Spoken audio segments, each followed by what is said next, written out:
Hi everyone, and welcome back to the Property Frontline.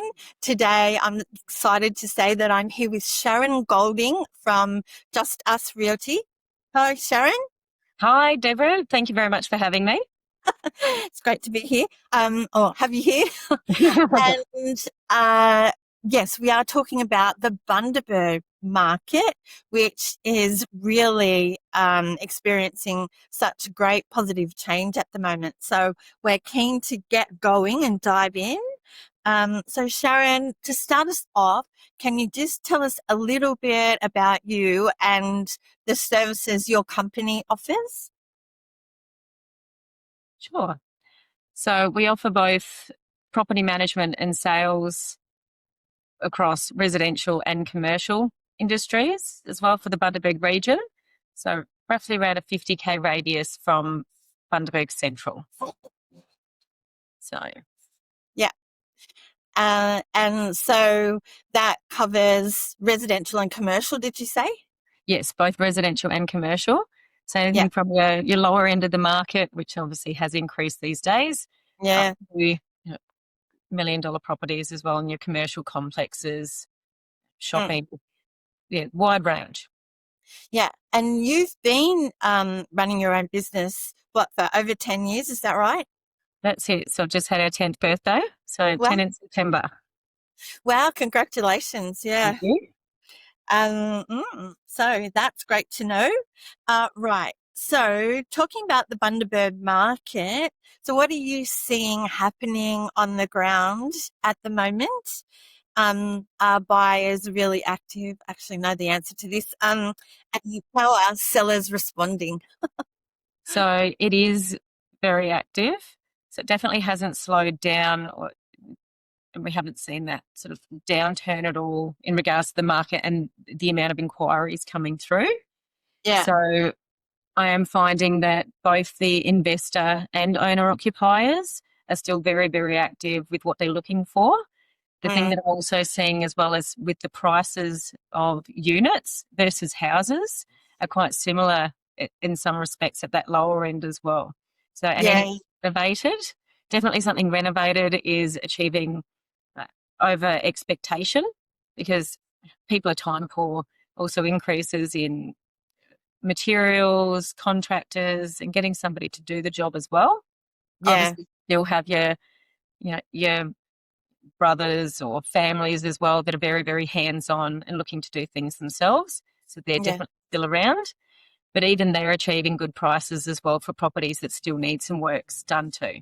So we're seeing within the first week, at least within the first fortnight, generally within the first week, you know what's going to happen, what interest that we're receiving, and expecting a couple of offers to come through. Even if there's only one, we only need one buyer as well for the property. So it's still being received very well for sellers, and they're entrusting the services as well that we provide to be able to give that guidance with, where do we move forward with offers that are coming in, because I'm finding as well that some sellers are waiting a little bit longer before they take an offer because they want to have that open, or they do want to see those things. So unfortunately, some buyers are waiting a little bit longer than they want to just to have that answer. Yeah, and I think that's such a good point too, because both you and I know that that sellers will get their best price really within that 7 to 14-day period, usually like after the first open, right? But for some reason, sellers think the longer the time on the market, the better. But it doesn't work that way. That's it. And people aren't going to wait. If there's another opportunity, they're going to take it. And investors are definitely, some of them have got the highest prices, and that's where you're seeing that return and that change in that market as well with what they're prepared to pay versus that return that's coming in is that rents can't keep going up. They've still got they've got a way to go though, haven't they, in the Bundaberg market? And just still on that point of leaving properties on the market, buyers, if in a fast market like Bundaberg, if a property is like makes its way through that first week of opens and it's still on the market, everyone goes, "What's wrong with Yeah. it?" But anyway, That's it. So yeah, yeah, what's wrong with it? Or we're also finding as well that they're a bit more flexible too with the terms or being prepared to wait. So then we can work with them based on the seller's situation and whether yeah, they're also needing to find a property too, rather than everyone having to wait until they found another property first, because then you get a lot of properties that could come to market that aren't. So I've had ones that are prepared to wait, 3 months or 2 months oh my to gosh. fit in with other people's situations as well. So really working together. Oh yeah, I see what you mean. Yeah. That's good. Okay. So Bundaberg has become a real hotspot over the past few years. What do you think is driving that interest? And do you see it continuing in the area? I do. Obviously, no one's got a crystal ball, but from based on just I suppose, the vibe around town, talking to different people, both within where the sellers are coming from, what Mm, their viewpoints on the area are, and why they're moving here, as well as tenants themselves as well, with why they're coming in. A lot mm, of people are renting as well, so they can get to know the area before they purchase. So it's weather. Weather's always been a good one. yeah, Most consistent all year round compared to other areas around Australia. yeah, Jobs as well. So I know that it had been a bit of a concern with the property market and finding properties for to be here for work. But I think that's people have other people as well that are here. So what I mm, find, if someone moves, it's not just one person. Then you've got three. It's a flow-on effect, because then their yeah, friends might be coming as well, and then their family. The growth and development with the builds that are happening within the estates, the mm, hospital, just shopping complexes. We're seeing a lot more diversity with what's available yeah, now compared to previously too. yeah. And so, what would you say the main industries or sources of jobs are in Bundaberg? It'd be construction, wouldn't it? So, lots of building. Lots of buildings, so definitely seeing a lot more contractors and new names and businesses around town as well. So definitely construction, a lot of homes being built, a lot of approvals going through as well with council, and Yeah, especially now with that's having that secondary dwelling and being able to rent that out. build onto your property as Mm, well. So definitely the construction industry, as well as you know healthcare, but everyone's even mm, just retail teachers as well. You get that influx as well over that Christmas period coming into the new year, with people looking to start that new yeah, year in their schools and the teaching as well. yeah. And the old Bundaberg run, activity, is that still like a popular, um, well, I know it's still a popular place to visit. Like, would they employ a lot of people? They do. Bundaberg Brew Drinks as well. They hire quite a few people as well, with their new establishment as well that they've built Mm, as well. So they're always looking for people. They've got mm, two sites, so having that spread across the two. So definitely that tourism side of it as well. yeah, You're on Musgrave, so there's still a lot of tourism here as well. mm, And your horticulture and your farming. farming. Yeah, which is, like that's an industry that will always have demand. That's Um, it. Your cane growers and your macadamia. yeah. Mm. It's huge. Yeah. Okay. So Bundaberg has property at every price point.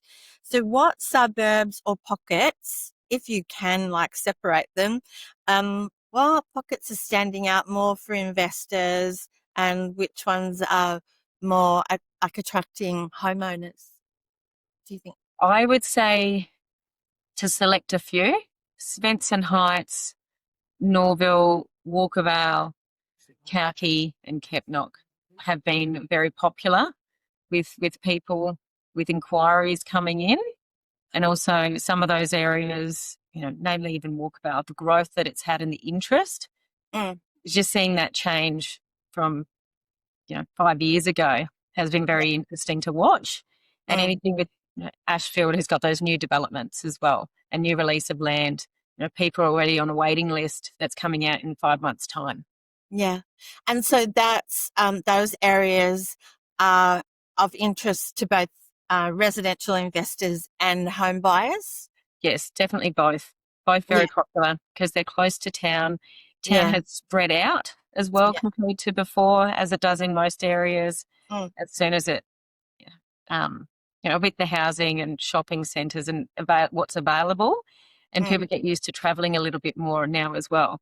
So yeah, 15 minutes from town would have, everyone would laugh, but that would be driving out of town. yeah, yeah. I know. It is just down the road. So all Yeah, those areas are really popular because they're not in a flood zone. mm, They it, Most areas as well have had renovations that have been done. You see one house getting renovated, then next door gets done. So there's yeah, been a lot of improvement made throughout those suburbs as well that I've seen yeah. compared to how they previously presented. Yeah, and that renovation market, um, I have noticed that there is a lot of momentum with the renovators there.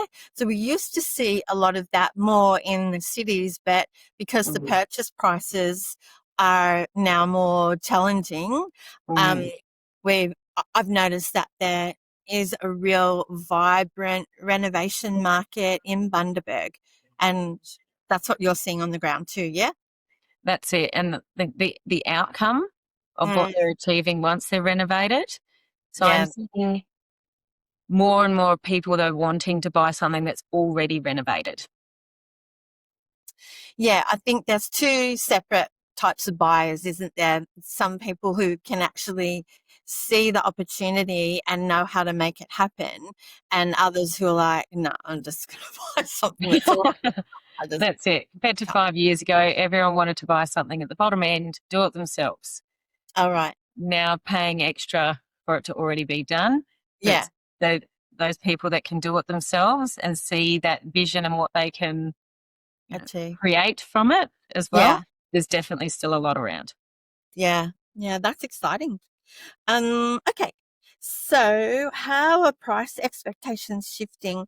Are you seeing changes in negotiation behavior? I mean, we talked a little bit about that at the start, but are you seeing um sellers be a little bit more bullish? Like, no, I'm gonna wait until I get 1 million instead of like selling at 850.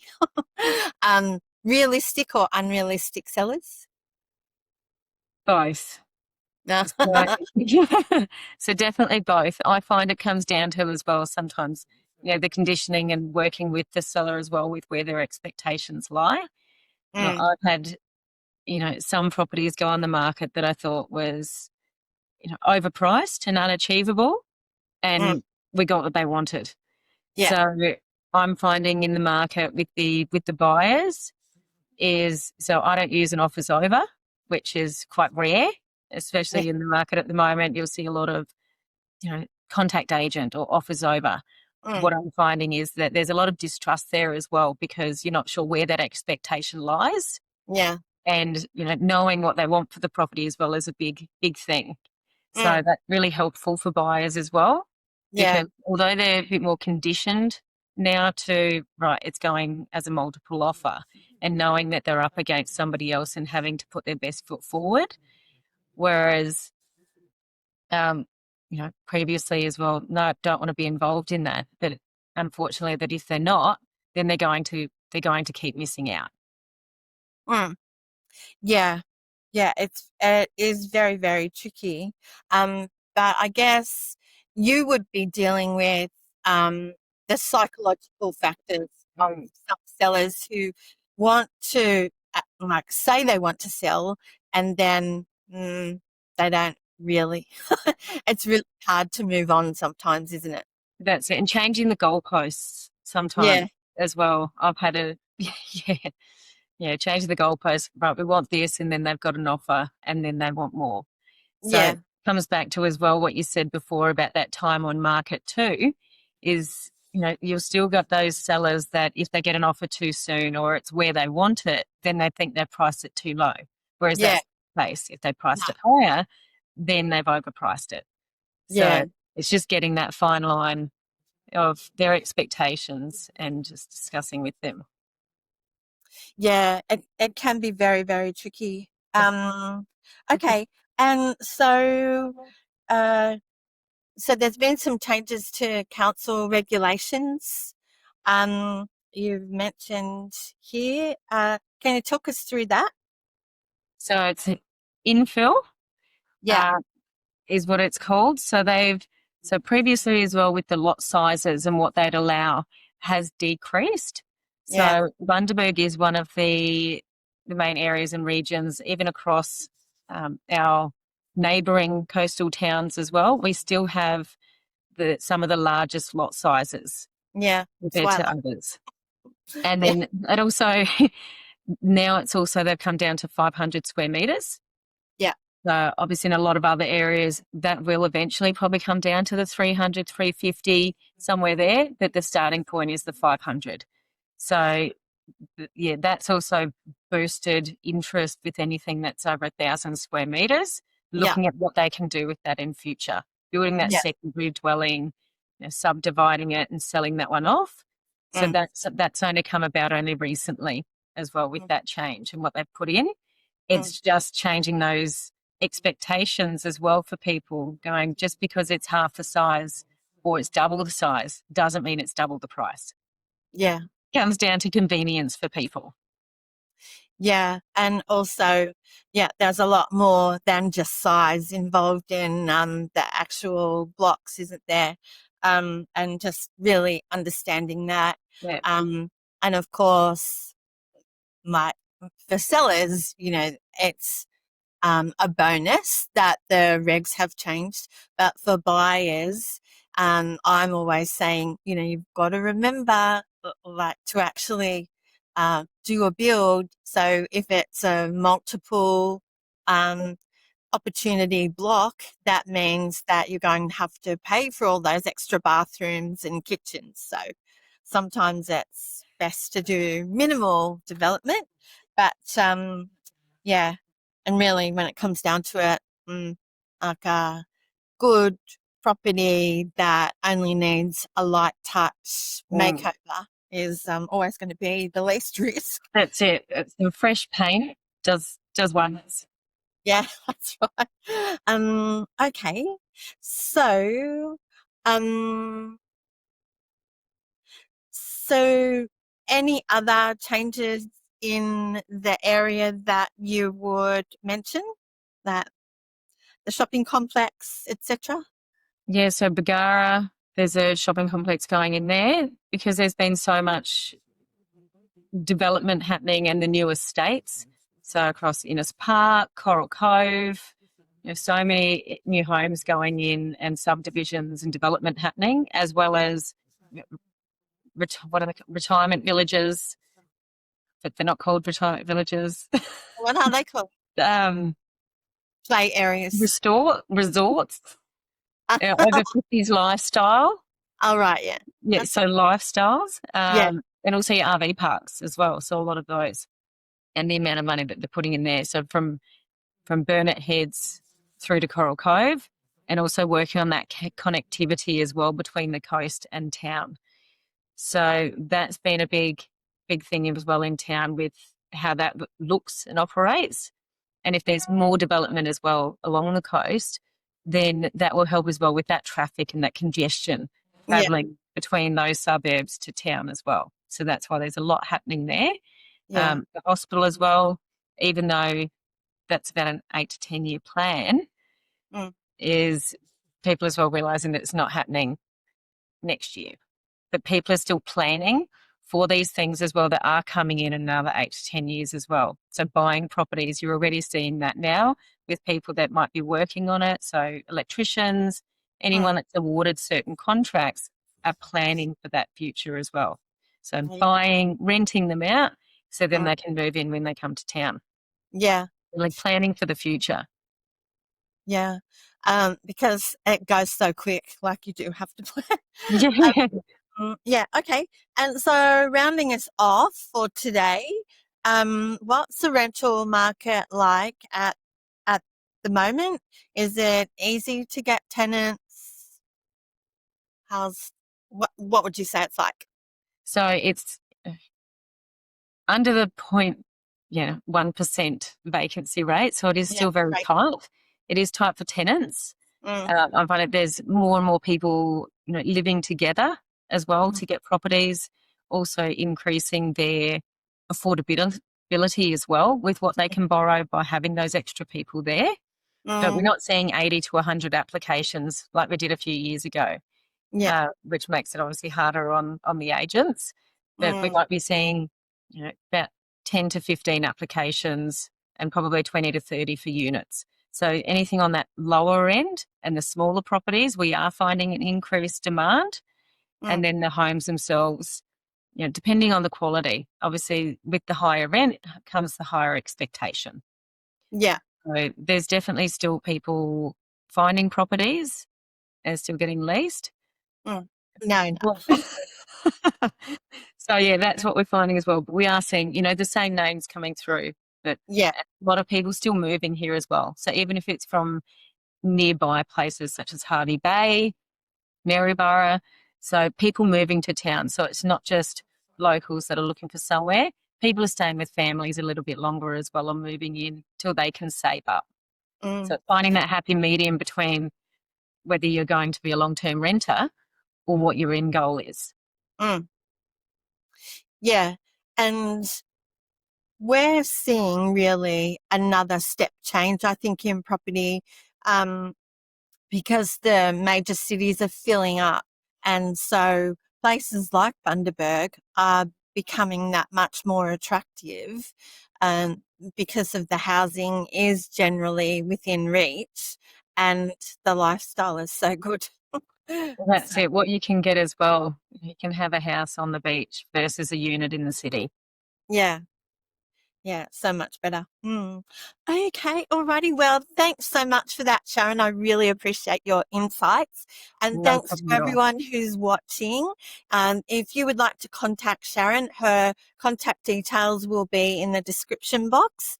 And if you would like some help from the Property Frontline, of course, my details will be in there. If you liked what we've discussed, please give us a like and subscribe so that you know when the next episode is coming up. But for now, Sharon, thanks very Okay. much. And we'll No see you again problem. next time. Thank you. Thanks.